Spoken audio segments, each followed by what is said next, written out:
Assalamualaikum warahmatullahi wabarakatuh. Alhamdulillahirrabbilalamin. Bersyukur kita kepada Allah Subhanahu wa Ta'ala, yang mana berkat beliaulah kita dapat berkumpul pada perkuliahan saat ini. Selanjutnya, salawat dan salam tidak lupa kita curahkan kepada arwah junjungan alam, yakni Nabi besar Muhammad sallallahu alaihi wasallam.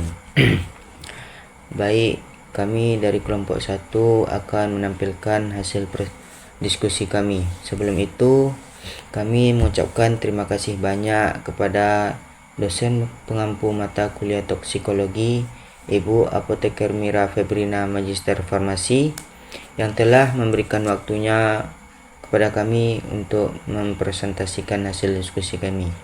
Sebelum itu, kami di sini akan membahas judul tentang efek toksik dan mekanisme kerja toksikan, serta respon-respon fisiologis dan farmakologis pada organ-organ spesifik berupa hati, pernapasan, reproduksi ginjal, kardiovaskular, dan saraf.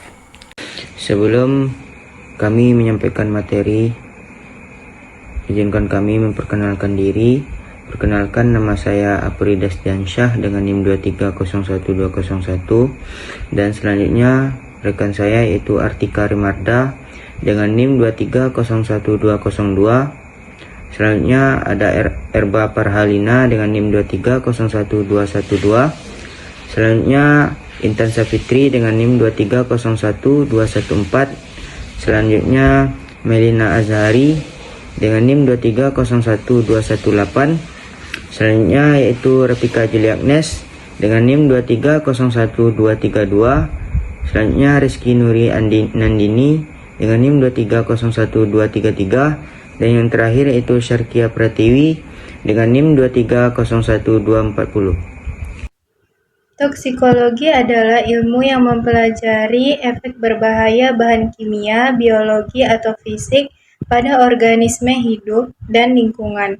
Toksikologi mencakup berbagai aspek seperti identifikasi zat beracun, penentuan dosis yang aman, mekanisme kerja zat berbahaya, dan dampak jangka panjang terhadap kesehatan. Tujuan utama toksikologi ini adalah untuk melindungi manusia dan lingkungan dari efek negatif zat kimia berbahaya. Selanjutnya yaitu inhibisi enzim. Banyak toksikan bekerja dengan menghambat enzim esensial, misalnya organofosfat yang menghambat enzim asetikolinesterase, menyebabkan gangguan pada sistem saraf. Selanjutnya ada kerusakan seluler. Sianida adalah kelompok senyawa yang mengandung gugus siano yang terdapat di alam dalam bentuk yang berbeda-beda. Zat toksik seperti sianida menghambat produksi energi pada mitokondria sehingga menyebabkan kematian sel. Selanjutnya ada stres oksidatif.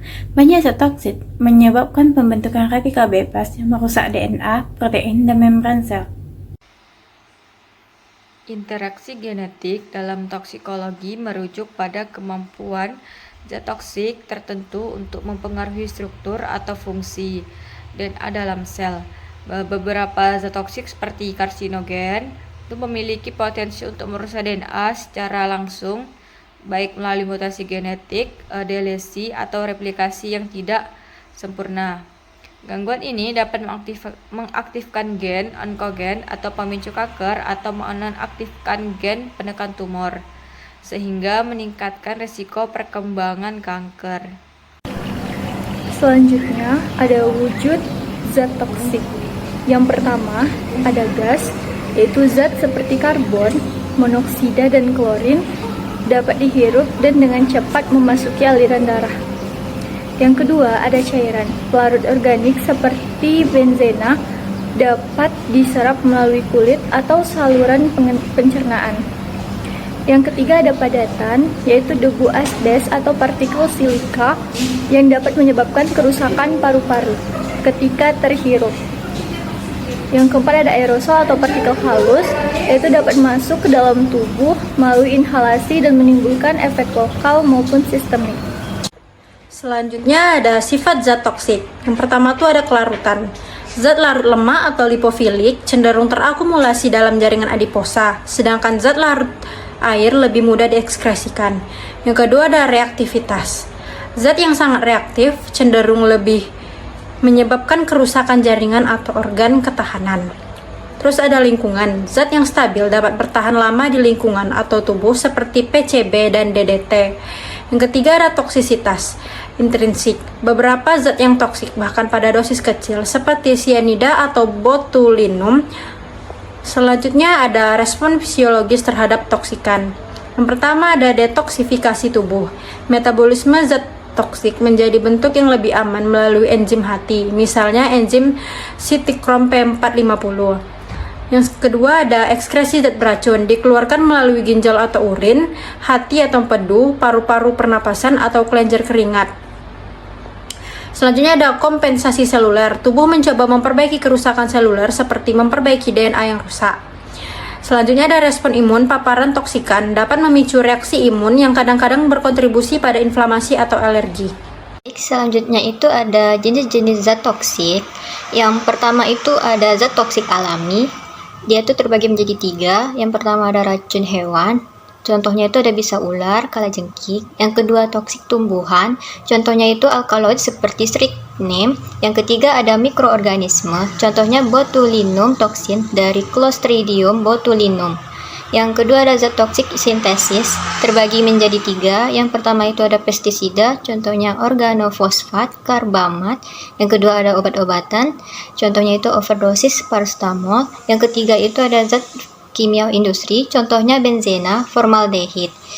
Yang ketiga ada logam berat. Logam berat ini adalah kelompok elemen dengan massa atom tinggi yang bersifat toksik bagi organisme hidup, terutama jika terpapar dalam jumlah tertentu atau secara berkepanjangan. Contohnya itu ada seperti timbal, merkuri, kadmium, dan arsenik. Terus yang keempat ada polutan lingkungan. Polutan lingkungan ini merupakan senyawa beracun yang mencemari komponen lingkungan seperti udara, air, tanah, dan ekosistem secara keseluruhan. Selanjutnya ada jenis-jenis efek toksik. Yang pertama itu ada efek akut, terjadi segera setelah paparan singkat terhadap dosis tinggi, misalnya keracunan cyanida yang menyebabkan kematian mendadak.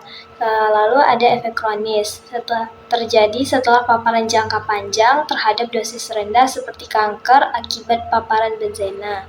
Lalu ada efek lokal, terjadi di area paparan seperti iritasi kulit akibat kontak dengan asam kuat.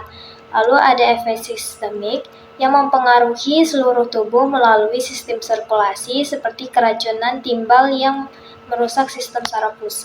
Selanjutnya yaitu respon fisiologis terhadap toksikan. Yang pertama yaitu respon fisiologis terhadap toksikan terdiri dari 4. Yang pertama yaitu detoksifikasi, yang kedua yaitu ekskresi, yang ketiga yaitu kompensasi seluler, yang keempat yaitu respon imun.